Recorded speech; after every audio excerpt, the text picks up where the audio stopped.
Revenge from the grave. The unsettling night. The small town of Maplewood was known for its tranquility, a place where everyone knew each other and secrets were rare. However, beneath its serene surface lay a dark past, buried with the body of a man named Thomas Grayson. Accused of a crime he didn't commit, Thomas was executed, his pleas of innocence ignored by the town's prominent families. They thought his death would bring peace, but it only marked the beginning of their torment. The first sign. A century later, the descendants of those families lived in oblivion, unaware of the curse they inherited. Emily Saunders, a direct descendant of the town's once powerful mayor, was the first to notice something was amiss. It started with small, inexplicable occurrences. Books falling from shelves, cold drafts in sealed rooms, and whispers in the night. She brushed them off as figments of her imagination, but the feeling of being watched never left her. The grave disturbed. On a crisp autumn day, workers renovating the old cemetery unearthed an unmarked grave. As the coffin emerged from the earth, a chill settled over the town.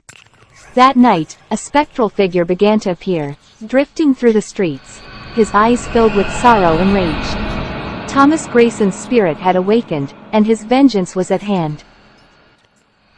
The first victim. George Phillips, a local historian and another descendant, was the first to face Thomas's wrath. Alone in his study, he felt a sudden drop in temperature. The lights flickered, and the shadowy figure of Thomas appeared before him. "You shall pay for the sins of your forefathers," the ghostly voice echoed. George tried to flee, but an unseen force held him in place. By morning, he was found lifeless, his face frozen in terror. Unraveling the mystery. Panic spread through Maplewood as more descendants experienced eerie occurrences. Emily, determined to uncover the truth, delved into the town's history. She found old court records and newspaper clippings that revealed Thomas's wrongful execution. The deeper she dug, the more she realized the gravity of the injustice committed by her ancestors. A confrontation. Emily's research led her to the town's oldest resident, Abigail Johnson, who had always been regarded as a keeper of secrets. Abigail revealed that Thomas was framed for the murder of a prominent businessman, a crime actually committed by the victim's own brother. Thomas's spirit won't rest until the truth is acknowledged and justice is served, Abigail warned. The gathering. Emily gathered the descendants, sharing her findings and urging them to make amends. Skeptical and fearful, they reluctantly agreed. Together, they visited Thomas's grave, hoping to appease his spirit. They read aloud a public apology and promised to clear his name officially. But Thomas's spirit was not easily appeased. A night of terror. That night, Thomas's spirit unleashed his fury. Windows shattered, furniture flew across rooms, and ghostly wails filled the air. The descendants, now fully aware of their peril, sought help from a local medium. The medium, sensing the depth of Thomas's anguish, agreed to conduct a séance to communicate with the spirit. Séance was held in the old town hall, the very place where Thomas was unjustly sentenced. As the medium called out to Thomas, a cold wind swept through the room. Thomas's spirit appeared, his presence palpable. "You must right the wrong," he demanded. The medium conveyed Thomas's desire, a proper burial with his name cleared and the true story told. The true culprit. Emily and the other descendants worked tirelessly to gather evidence and present the case to the modern town council. The story of Thomas Grayson was retold, and new evidence was found linking the businessman's brother to the crime.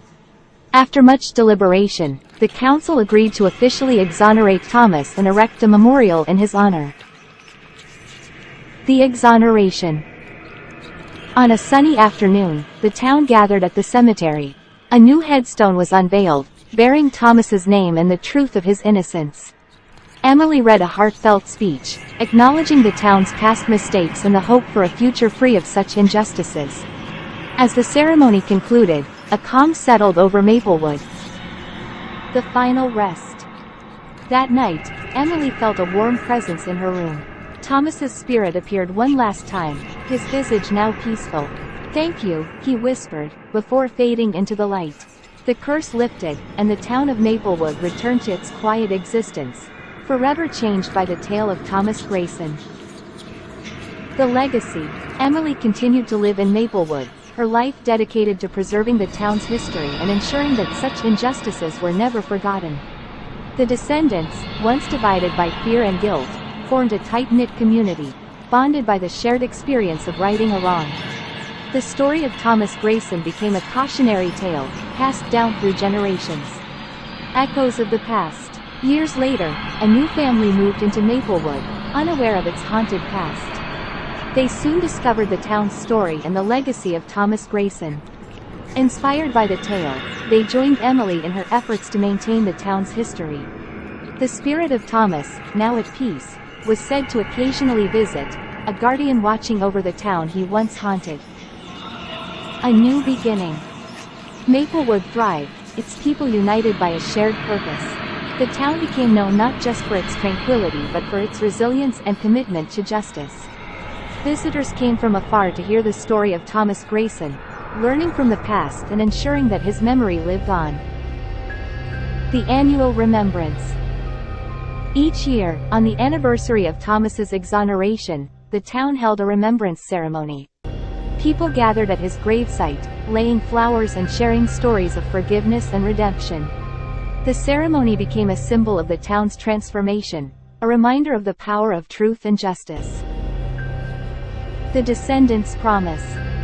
The descendants made a pact to teach their children about Thomas Grayson, ensuring that his story would never be forgotten. They established a scholarship in his name, supporting young people committed to justice and truth.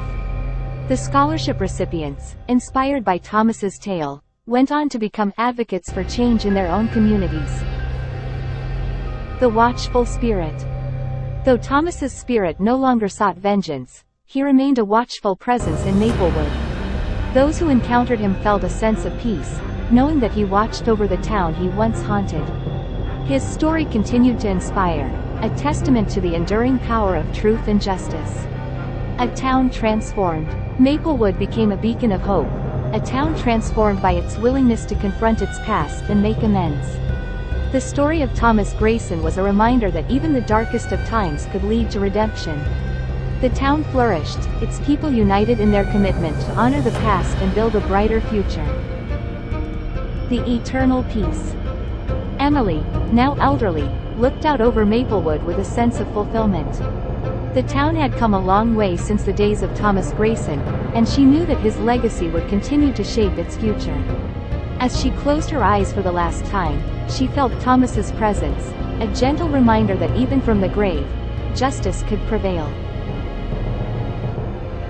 Dear viewers, if you like to watch the scariest horror stories, do subscribe, like and share our channel. Thank you.